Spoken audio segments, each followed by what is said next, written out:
Hello everyone and welcome to our second lecture in formal methods, and today we're going to talk about predicate logic. Predicate logic is also sometimes called the logic of quantifiers, or more precisely the type of predicate logic that we're talking about here is the logic of first order quantifiers. Together with what we've done last week, namely talking about propositional logic, it constitutes the body of elementary classical logic. When people talk about elementary logic or classical logic, what they mean is first order predicate logic, which is going to include and incorporate what we've talked about last week, namely propositional logic. So yes, predicate logic expands propositional logic, and it's going to contain propositional logic. So why is this extension necessary? Why are we doing this? Well, because propositional logic offers us no way of analyzing the internal structure of sentences, of propositions, of declarative sentences. And there are clear examples of logical relations that are constituted somehow by the internal structure of the sentences. Consider the following example.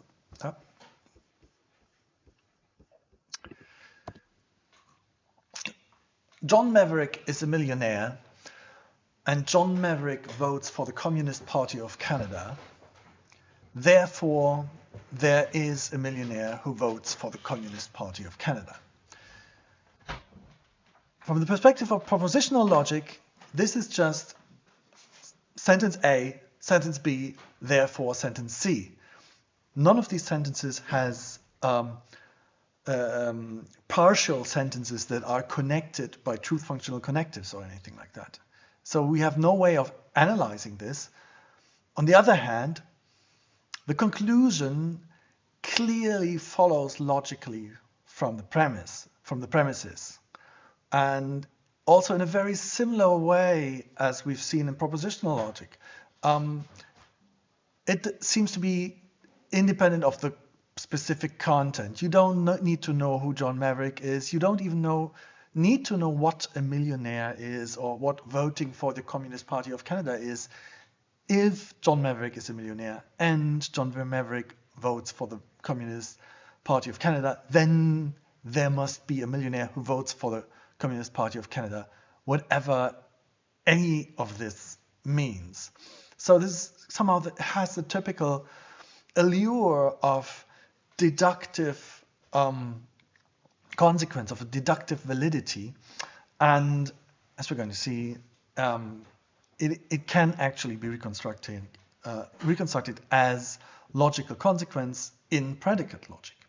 So we're going to need some way of cracking up these sentences and capturing their internal structure, because clearly in cases like this, for example, it's relevant that both premises are about the same guy, John Maverick, and that the same concept, being a millionaire, is used in the first premise and in the conclusion, and so on.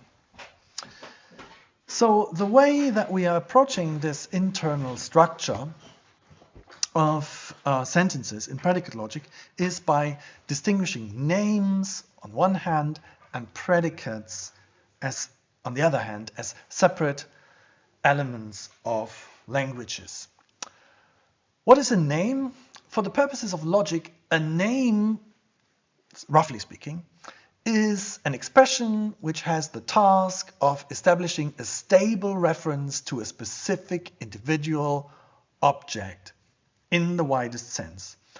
So the paradigm case of names is proper names, like John Maverick or Torsten Wilholt.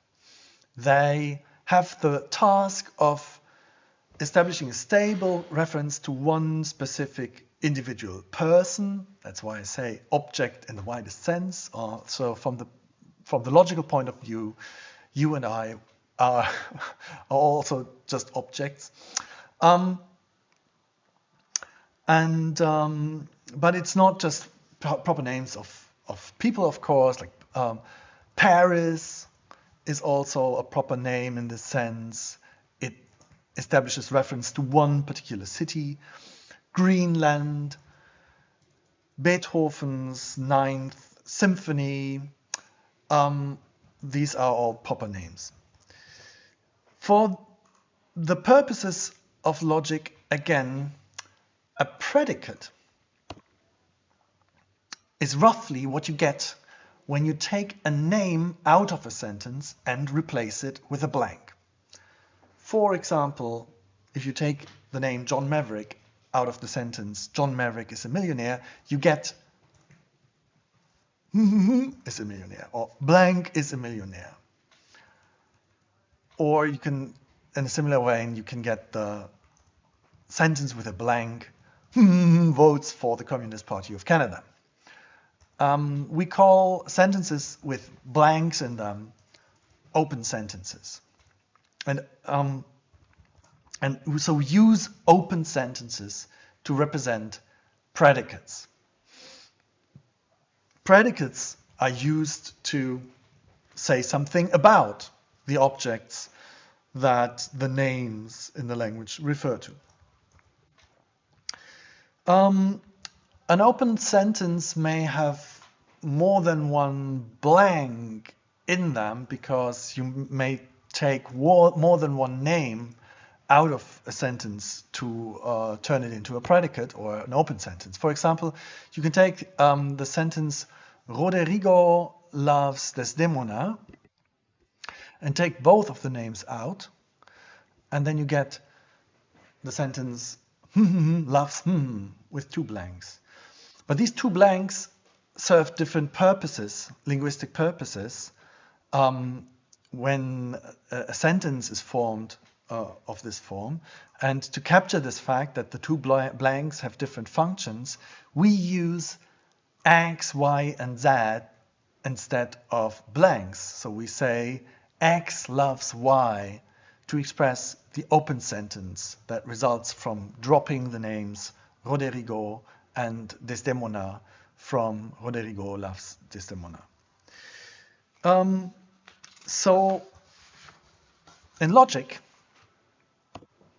we're going to call these X, Y, and Z, when we use them like this, variables. Please note that variables are essentially blanks. They are not to be confused with names. They do not refer to any particular object, but they indicate the gaps in the predicate where names are needed to turn it into a sentence.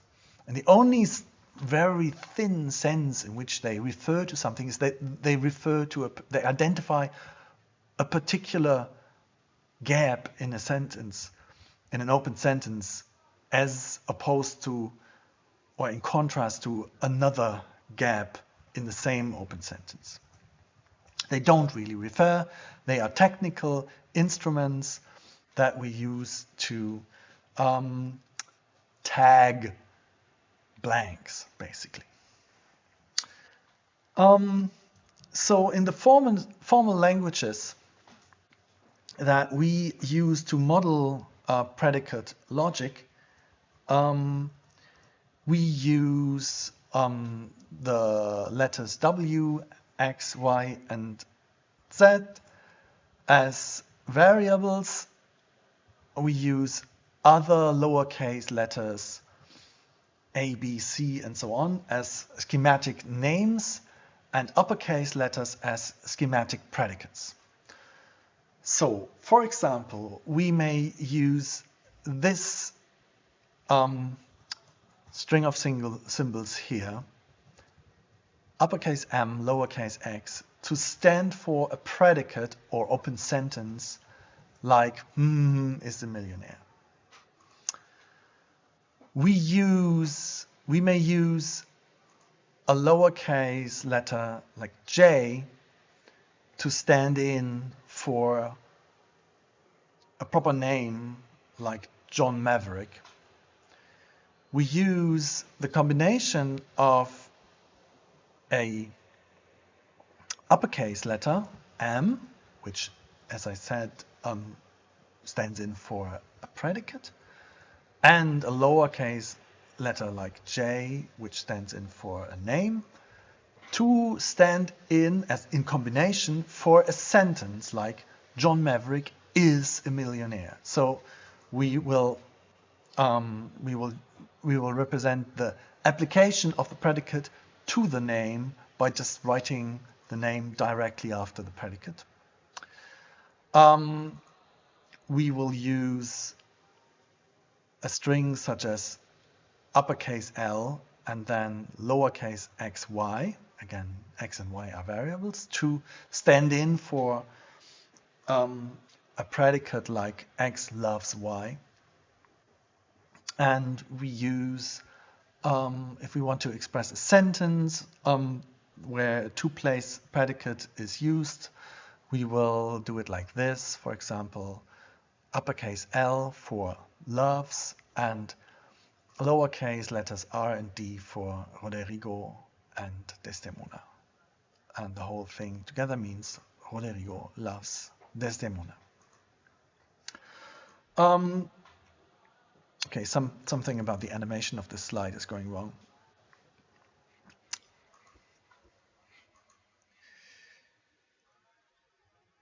As you see, one way of making a sentence is just to take a predicate and then replace all the variables, which, remember, are just blanks, with names.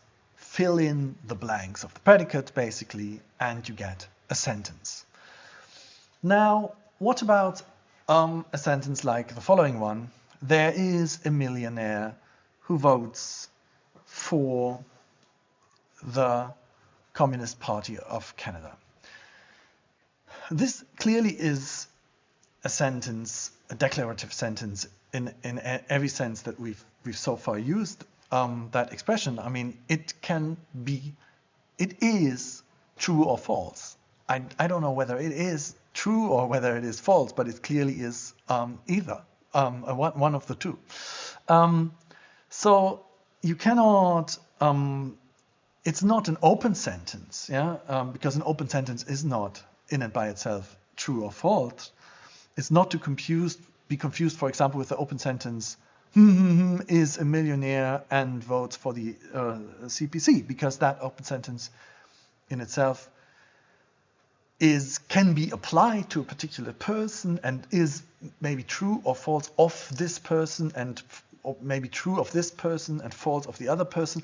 But this here is a sentence. It is in and by itself either true or false. So what's going on? Is there a name here, somewhere a hidden name that the predicates are being applied to? Modern logic and modern philosophy of language answers no to this question. This sentence does not operate like these other sentences here, like this sentence or this sentence. It does not contain reference to a singular particular object at all. Instead, it contains a quantifier.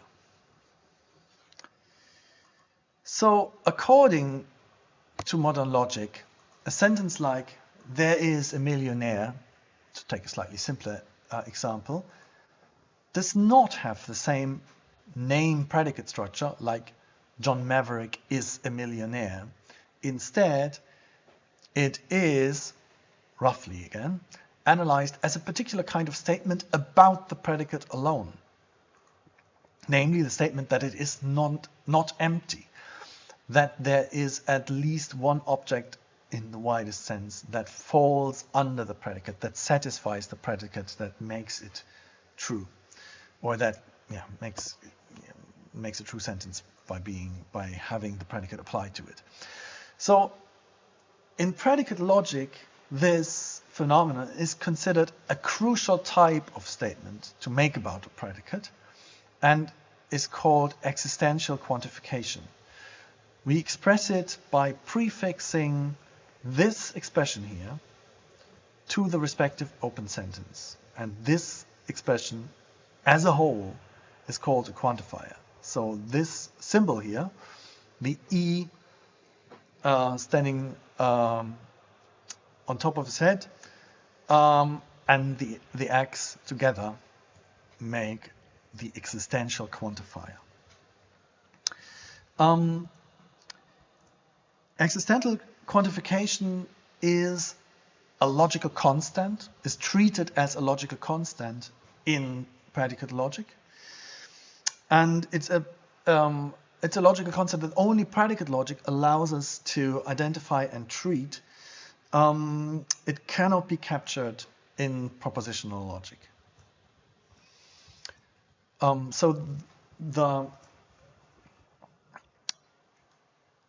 And natural languages don't have quantifiers like that normally.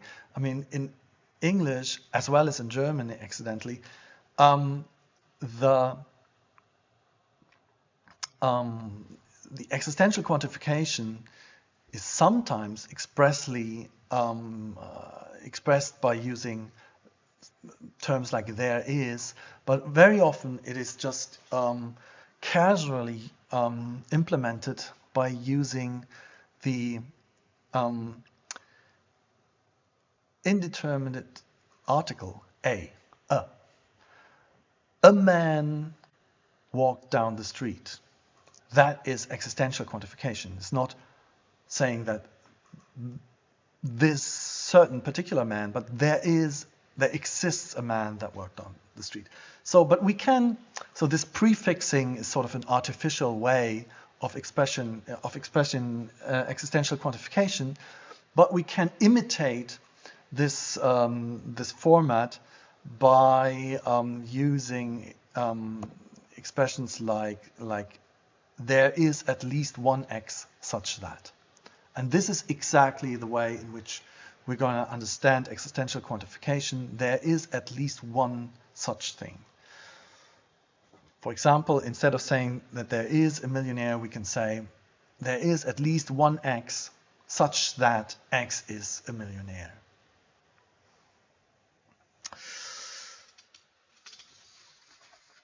Okay, in a similar vein, another example, I'm sorry. Another example, there is at least one X, such as X is a millionaire and X votes for the CPC. So in this way, exactly in this fashion, are we going to express a sentence like, there is a millionaire who votes for the CPC. So you can already see that you can combine the tools that we already know, like the connectives, with this new tool, quantification. So now, in a similar vein, predicate logic also analyzes sentences like everything is transient. Now, what's the deal with this sentence? Is it a name and a predicate applied to a name? No, everything is not a name in the logical sense. It's not used as a name in this sentence. It's not that this sentence says of something, some particular thing, that it is transient, namely the thing, everything. It does not refer to a particular object and then say about it that it is transient. Instead, it says that the Eiffel Tower in Paris is transient, the European continent is transient, you, me, the Federal Republic of Germany, everything, and so on and so on and so on. So this sentence is analyzed as another kind of statement about a predicate and another kind of quantification. In this case, it is the statement that any object any individual falls under this predicate. For all x, x is transient. And we will call this phenomenon universal quantification and use this quantifier to signify it in our formal languages. And in exactly the same format as we do with existential quantification by prefixing the quantifier to an open sentence. So if Tx is the sentence x is transient, then this would be a formalization of the statement that everything is transient. Now, you may be forgiven if you think that this is an odd choice for a logical constant, because how often do you really want to say that absolutely everything in the universe falls under one particular predicate? But the real use of universal quantification is that the same logical device can actually be used to make statements that involve a more restricted kind of quantification. So, restricted quantification, you can have a sentence like, all whales are mammals. And so you don't want to say anything, you don't want to say about everything in the universe that it is a mammal. You only want to say this about whales, but you can do this by using this logical device that says something about absolutely everything in the universe by using a conditional as the thing that is quantified over. Because all whales are mammals is the same as saying for all x, if x is a whale, then x is a mammal. You go around to the entire universe and you say to this pair of glasses, if you are a whale, then you are a mammal. And it's true. It's true also about this pair of glasses. If it is a whale, then it is a mammal. Because the antecedent of the conditional is false. This is not a whale. And therefore, the conditional as a whole is true. As every conditional is, if you recall the truth table of the conditional. So, this here, for all x, if wx then mx, is actually a way of formalizing all whales are mammals if wx stands for the open sentence x is a whale, and mx now does not stand for x is a millionaire, but for x is a mammal. So, in the existential case, restricted quantification does not work with conditionals like this. It works with the and. Yeah? If you want to say something like, there is an egg-laying mammal, you don't want to say just there is a mammal. You want to say something about, you want to claim the existence of a particular mammal. Then you say, there is an X such that X is a mammal and X lays eggs. And this is not just a fashion or something. It is essential that you do it this way. If you choose to do it a different way, if you say, for example, okay, I'm going to use the conditional. I'm going to say, there is an X such that if X is a mammal, then it lays eggs. You're not saying what you want to say, because that sentence is trivially true. It is made true, for example, by this set of glasses, because there is actually such an X that if X is a mammal, then it lays eggs, namely this set of glasses, for example. Also, this coaster. But it is not true about this set of glasses, that it is a mammal and it lays eggs. So, This is an important rule of thumb. In practice, a universal quantifier applied to anything that is not a conditional is suspect. Suspect in what sense? Well, in the sense that if this is supposed to stand for anything meaningful, then you've probably made a mistake. Because usually you want to quantify, you want to make a restricted quantification, always. Yeah? And the way to do restricted quantification in the case of universal quantification is by means of a conditional. So the quantifier should be followed by a conditional. In the same way, in practice, any existential quantifier that is applied to a conditional is suspect, because it is probably not what you wanted to say, and is probably vacuously true, just like I just explained with reference to this example. Keep this in mind. Okay. So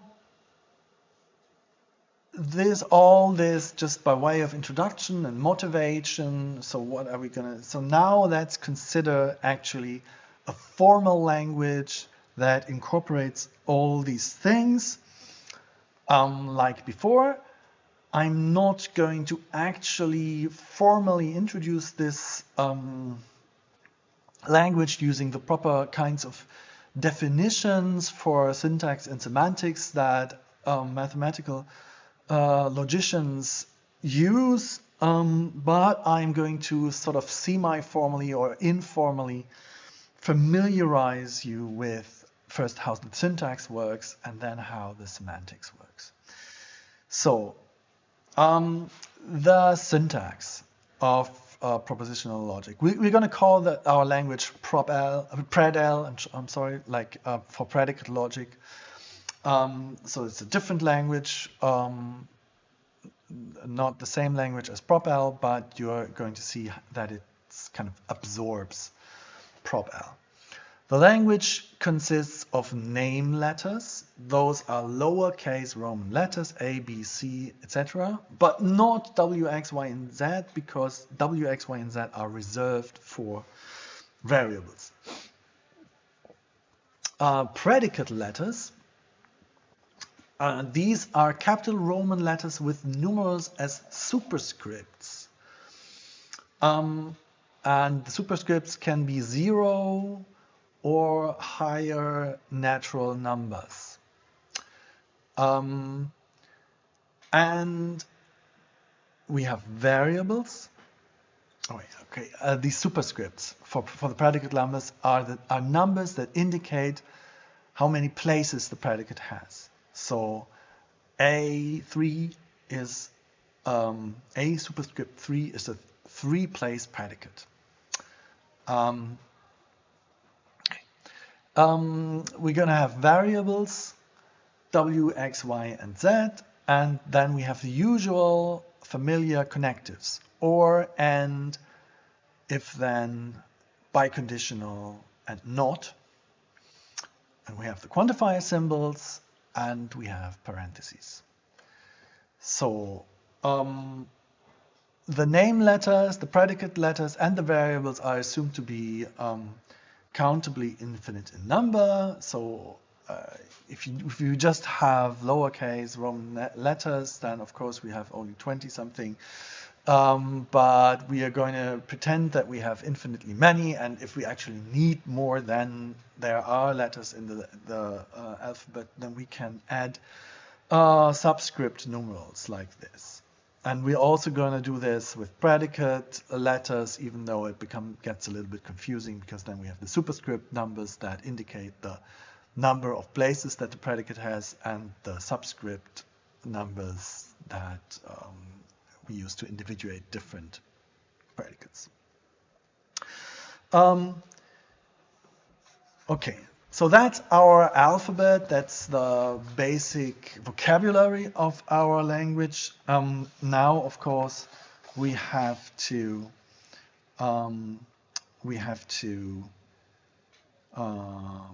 do something with them. First of all, okay. the superscripts. I've just introduced these superscripts that make everything so complicated, and only to drop them again in the next step, because we never actually write them. It's obvious that if we write this LXY, it's obvious that we mean the two-place predicate L, because we're using two variables here, so it must be a two-place predicate. So we almost never write this. We see it. We see the ghost of the superscript 2 here. And zero-place predicates like F0 here, and so on, will actually work exactly like the sentence letters of propositional logic. And in that sense, propositional logic is actually becomes fully a part of predicate logic. So then how do these symbols combine to form expressions of our new language, pred-L? The syntax here now is actually a little more complicated than what we had in the case of propositional logic, because we first have to introduce what a formula in pred-L is, and then we'll see that some of the formula are real sentences and others are not. Basically because the formula includes some that have unfilled blanks, so to say. Yeah, and only when the blanks are filled in a certain sense, then they become sentences. So, the simplest formula of pred-L are made by attaching n name letters or variables to an n-place predicate letter. And these very simplest formula are called atomic formula also. So you have one place, and here now I sort of included this in this gray ghosty form, the superscript numbers.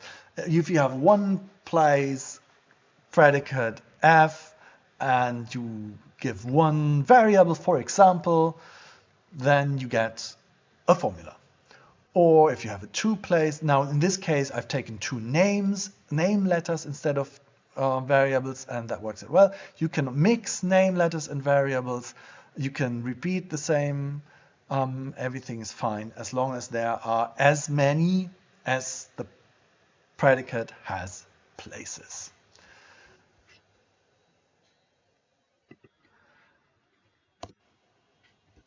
Then you can combine these by means of connectives in exactly the same way as in prop-L to arbitrary complexity. So you can put a negation sign in front of this, or you connect these two with the arrow, or you can go crazy and iterate these kind of connections any which way you like. Now comes the new thing. If you prefix a formula with a quantifier, you get another formula. So a quantifier, to be precise here, is the quantifier symbol and one variable immediately behind it. So again, this here, the whole thing is a quantifier. So you prefix a quantifier in front of this, and if this is a formula, then this is 1, 2. If this is a formula, then this 2 is a formula.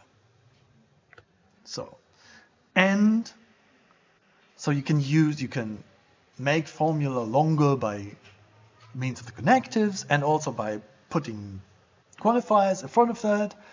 And also you can iterate and mix these steps to make more complicated kind of things. For example, here we've taken this sentence and put several quantifiers in front of them.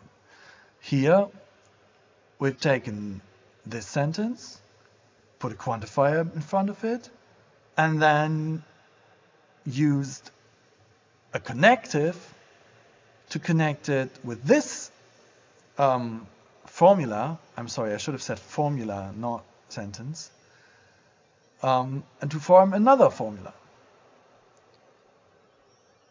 And all these actions will generate formula out of formula. So,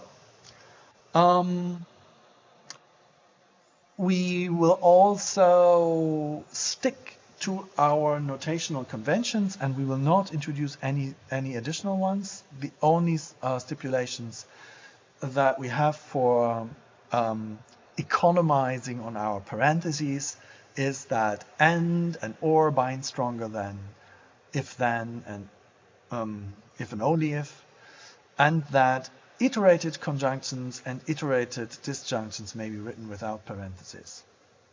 So you don't need to write, okay, you know. It's just as in proper. And there are no extra conventions that are new. Now, as I said, what we've done so far is only defining what a formula is. We haven't really actually precisely defined it, but I've only motivated the idea of what a formula is. And now, if variables are just blanks or gaps, it's clear that a formula like this, like fx, in and by itself, cannot be meaningfully interpreted. Not at least be interpreted as a sentence, as something that can be true or false. So to turn them into sentences, the variable either has to be replaced by name, or we have to apply a matching quantifier to it. So either we have to turn fx into fa, for example, or we have to use a matching quantifier, and by that I mean a quantifier that has x as a variable, either the existential or the universal quantifier, and prefix it. For example, fx in it by itself is just a formula, and if you prefix for all x, suddenly it becomes clear, or it opens up a possibility of interpreting this as a sentence that has a content that can either be true or false. If you just have lxy, that's a sentence with two gaps in it, an open sentence. But if you say for all x, there is a y such that lxy, that opens up the possibility of interpretation as a sentence. So, and what we say is that if we do this, if we prefix a matching quantifier that matches the variables, so here we have one that matches the y here and one that matches the x, we say that this quantifier binds these occurrences of these variables. And we say that the variable is no longer free. It's bound by the quantifier. Now, every quantifier binds only the occurrences of variables that lie within its scope. That's another important notion of the syntax of predicate logic, the scope of the quantifier. The scope of a quantifier is the shortest string of symbols extending to its right that constitutes a proper formula. And here are some examples of formula of prop L. And for every quantifier, I've indicated the scope by means of these matching colors. Yeah. So this quantifier, if you go right from this and you look like, so when do I get to a point where I have a complete formula? It's only here. Yeah. Here, for example, it's not a complete formula because you have an open parenthesis but not a closed parenthesis. only here that, yeah, okay, now I have a formula and that's the scope of the quantifier. Here, in this case, of course, it's simple. Here is an interesting case. So what's the scope of this quantifier? Well, it certainly includes this quantifier, but it doesn't stop here because a quantifier in and by itself is not a formula. A quantifier only makes a formula out of another formula by being prefixed to it. It cannot stand alone. So you need to go on and on and on and on and on and on. And okay, here's where you get a complete formula, and that's the scope of this quantifier. It's the same for this quantifier, or similarly for this quantifier. Okay, that's the scope.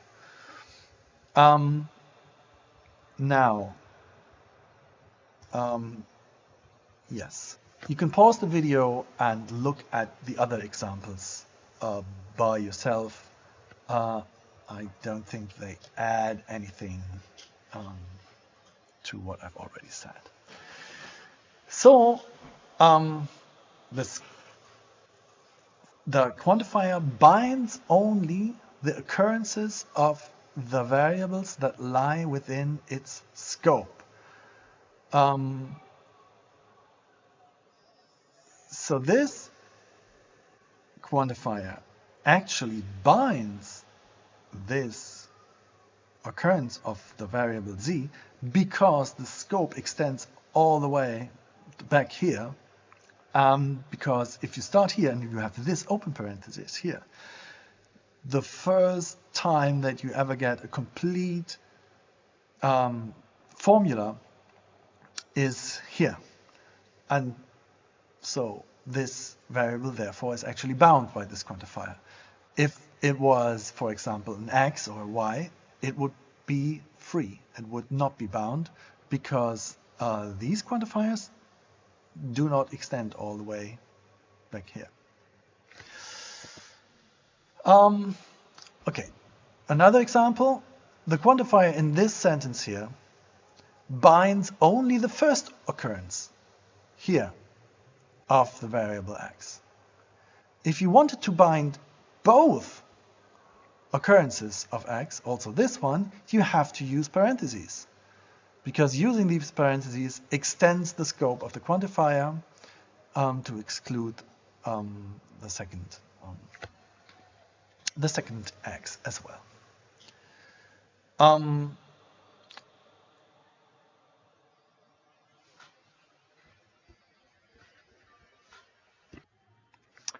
Formula that contain only bound occurrences of variables are called closed, whereas formula that still have at least one free occurrence of a variable are called open. And of course, what we want is closed formula. Closed formula are also called sentences of predicate logic because closed formula have definite truth values under an interpretation.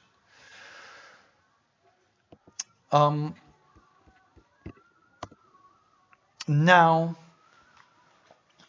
as before in the case of the propositional logic, the sentences in and by itself do not have meaning. They only get this dimension of meaning if we give them an interpretation. And so if we now turn to the semantics of propositional logic, we first have, of predicate logic, we first have to talk about interpretations.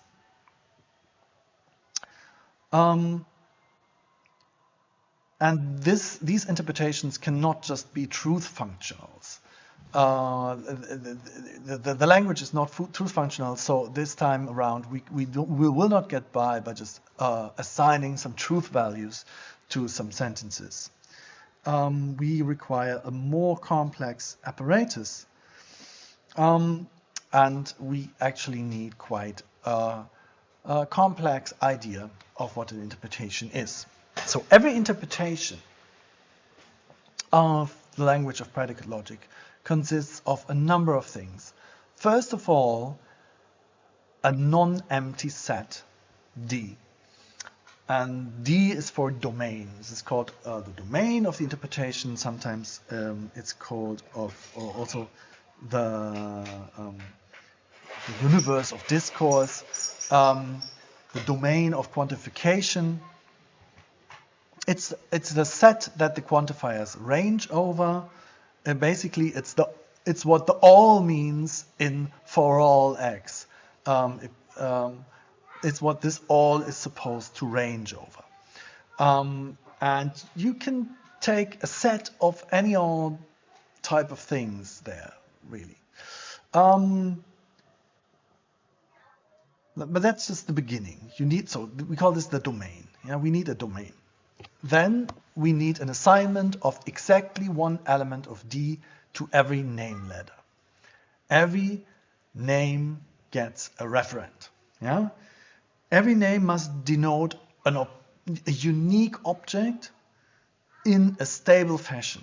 So given one interpretation, this cannot change anymore.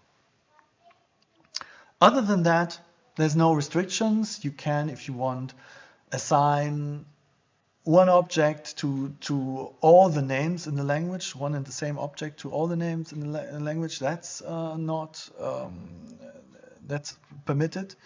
Note that not all the objects in the domain need to get names. Yeah, not at all. Yeah, there can be as many nameless objects in the domain that you like. And usually there are.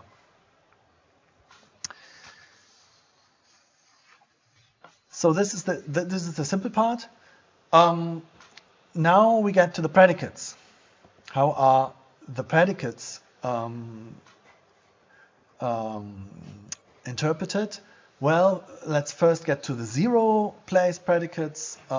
They are the simple case. They actually get assigned truth values, either true or false, because they work just like the sentence letters in propositional logic. But the zero-place predicates are really not the interesting thing about predicate logic. Now let's treat one-place predicates and all the other predicates separate. So for each one-place predicate, we assign exactly one subset of the domain. And the idea here is that, for example, you have the one-place predicate, X is a millionaire. Domain may be the set of all living people. And we identify the predicate being a millionaire with the actual set of millionaires. So we do not, in predicate logic, we do not recognize the reality that actual predicates in natural languages are different from each other, also in the way or fashion in which they pick out a particular set of individuals. We identify the predicates just with the set of individuals that they pick out. This is called the principle of extensionality, and so we're going to construct our artificial language in accordance with the principle of extensionality. Also the names, it's the same with the names. Yeah, the semantics of the name is considered to be fully exhausted by the individual object that this name refers to. And there are multiple examples in natural languages to show that natural languages actually don't work like that, and they have another dimension of sense, namely the way in which a particular object is referred to. And two expressions may refer to the same object, but they may nonetheless have a very different meaning, but this is something that we abstract for and that we idealize away when we do predicate logic, and we therefore take the liberty to just identify a predicate with a set. And we do the same also with n-place predicates. We assign exactly one subset of the set of n tuples of elements of D to every n-place predicate. So, for example, in the two-place predicates, the n tuples are two tuples, or better known under the name ordered pairs. So we have, if we have, for example, the predicate X loves Y, then we identify this predicate with the set of ordered pairs X, Y, where X loves Y. And yeah, it was for purely didactic reasons that I treat these two cases separately. I mean, this is just a special case of this, actually. But yeah. I would like to illustrate this a little bit, because I think as it stands, it may be very, very abstract. It's actually not that abstract and confusing. So a nice way to illustrate one-place predicates is by using Euler-Venn diagrams, which are these kinds of diagrams where you have a rectangle, the square, not a square, a rectangle here. And this rectangle signifies the domain. Yeah. So think of the domain as sort of spread out over this, over the area of this rectangle. You can think of it, for example, as the set of animals. Yeah. These are all the animals, and then everywhere here, not just where the points here are, they're all everywhere there are animals. And fx is, for example, the predicate is a dog. So there are some animals here who are outside of fx, animals that are not dogs, and we just identify the predicate with the set of dogs. All the dogs are here. And this is perhaps the set of beagles. Yeah, and gx is then the predicate, x is a beagle.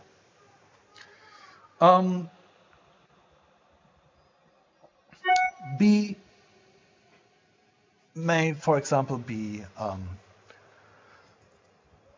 Sunny, the son of Sunny, the dog of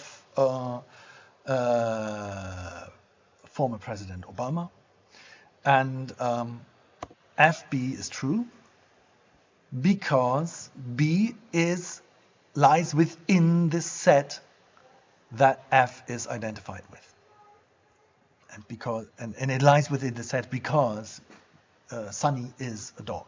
Yeah.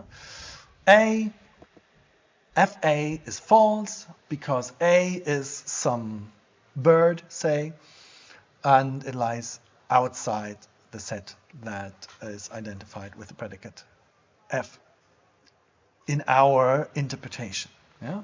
So we interpret the language pred L in such a way that we identify fx with the set of dogs, and so on and so forth.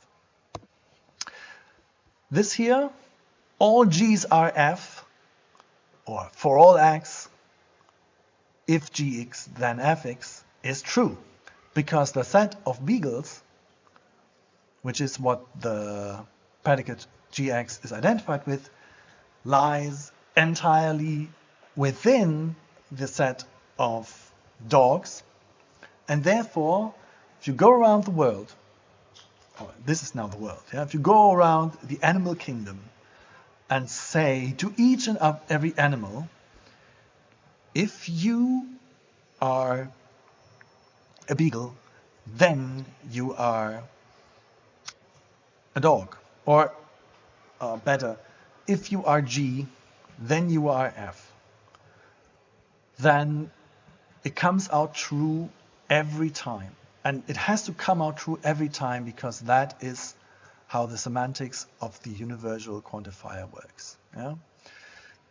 It comes out true every time because the antecedent of the conditional is false everywhere outside of this red circle. And wherever the antecedent is false, the conditional as a whole is true. So check. And inside the red circle, you are also safely inside the green area of fx. And so whenever gx is true or is satisfied by the thing inside the circle, it also satisfies fx. It also belongs to the set that is identified with the predicate f. All right. There is an x such that fx and not gx. I hope this is clear that this is also true because the way that the semantics of this quantifier works is simply that as long as there's one way to apply this open sentence to any individual in the domain and it comes out true, makes the whole quantified sentence true. And the only claim that is made by a sentence like this is that there is at least one individual in the entire domain that makes this true. And it's made true by, for example, Sunny. Sunny is a dog, but is not a beagle, if I remember correctly. Two-place predicates are actually, and of course, cannot be represented that easily and nicely on a plane because, well, these are simple sets. The one-place predicates are just subsets of the domain. Two-place predicates are subsets of the set of ordered pairs of the domain. And that is not as easy to graphically represent. What you can do is when you have a small finite number of objects in the domain, you can illustrate two-place predicates by arrows. For example, we have here the domain of 6 objects. They're called A, B, C, D, E, and F. And we have this interpretation of the two-place predicate R. It is identified by these 6 pairs, ordered pairs of objects, namely AB, BC, CD, DE, EF, and FA. And you can graphically represent this relationship or this relation like this. So yeah, now I use the word relation. I mean, it's good and helpful to think of the thing that an n-place predicate is identified with or is interpreted or is assigned in an interpretation as a relation. Yeah? And the relation is then identified with a set of n tuples. And this is the relation, sort of, whatever this relation is. I mean, we don't know what these objects are, but there is this relation, and A stands in relation to B, and B stands in relation to C. And you can think of A, B, C, D, E, and F as people standing in a circle, and then the relation is just standing to the right of, standing immediately to the right of. Yeah. So for this relation, for example, this sentence is made true by this interpretation. For every x, there is there is a y such that Rxy. Every object has someone that it stands in its relation to.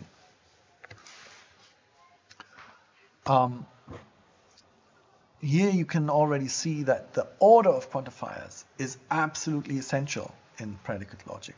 Because if you just take these two quantifiers and turn them around, you get from something very clearly true to something very obviously false. This is the sentence that there is something such that every object stands in the R relation to it. And you see here, there is no such thing. A stands in the R relation to B, but to no other object, and B stands in the R relation to C, but not to itself. C stands in the R relation to D, but again, not to B and not to C. And so there is not one object that every other object stands in this relation to. Every object stands in the R relation to some other object, but not the same, not always the same. Yeah. So there's a crucial difference between these two sentences. Here is another example of a sentence that is made true by this interpretation. You can easily see that the sentence for all x and for all y, if Rxy, then not Ryx is true. Why? Because, well, if A stands in the R relation to B, then B does not stand in the R relation to A, because the arrows never go both directions in this interpretation. I mean, you can of course easily invent an interpretation where this is false, and where there are cases where arrows go in both directions. So it gets more complicated when you want to sort of graphically illustrate three-place relations, but we easily deal with three-place relations in everyday life and everyday language, like the relation of standing in between is a three-place relation. A stands in between B and C, and so on. So we do have an intuitive grasp of these kinds of things, and they are treated in the formal treatment of predicate logic. They are just treated as sets of triples of the kinds of the objects that make up the domain. So the best way actually to understand or get a grip of the semantics of predicate logic is by means of examples. And here I have some more examples just to familiarize you a little bit more with it. In this in the next two slides, and those are the last two slides, I want to illustrate this whole thing by means of by formalizing sentences of plain English in a predicate logic, because that I think gives you sort of a little bit of an intuitive grasp of how the semantics works. So say we have this language and interpretation, this interpreted language where we have a name letter A that signifies Andrea, and a two-place relation O, that's the ownership relation. OXY stands in for X currently owns Y, and a three-place giving away relation. So X is going to give Y to Z. The future is the future tense is important. Huh? So yeah. And now we want to formalize the sentence, Andrea is going to give away all her belongings. How do we do this? We do it like this. For all X, we quantify over the primary quantification is over the belongings. Yeah? For all X, if Andrea currently owns X, then there is someone that Andrea is going to give it to. There is a Y such that Andrea is going to give X to Y. So you need this. Note that in the English language there is this someone that Andrea is going. Doesn't even occur in the English language sentence. But if all we have at our disposal is this three-place predicate that needs this someone, then you have to introduce it by means of existential quantification, because the sentence does not say that she's going to give it to anyone specific, but giving something away always means giving it to someone. Yeah? And even if it's just Oxfam, it's still someone. Because giving something away is different from throwing something out. Yeah? If you want to say, on the other hand, that there is someone that Andrea is going to give all her belongings to, note that that's a different kind of sentence, but you can express this with the same language and with the same formal mechanism or formal vocabulary by putting it just a little differently, namely by just taking this existential quantifier and putting it in the front. There is a Y such that for all X, if X is currently owned by Andrea, then Andrea is going to give X to Y. Another example of the order of the quantifiers and what a crucial importance it has in the semantics of our logic. And here, one last slide to illustrate. So you have the same predicate 4 times over, and with 4 different arrangements of the existential and universal quantifier.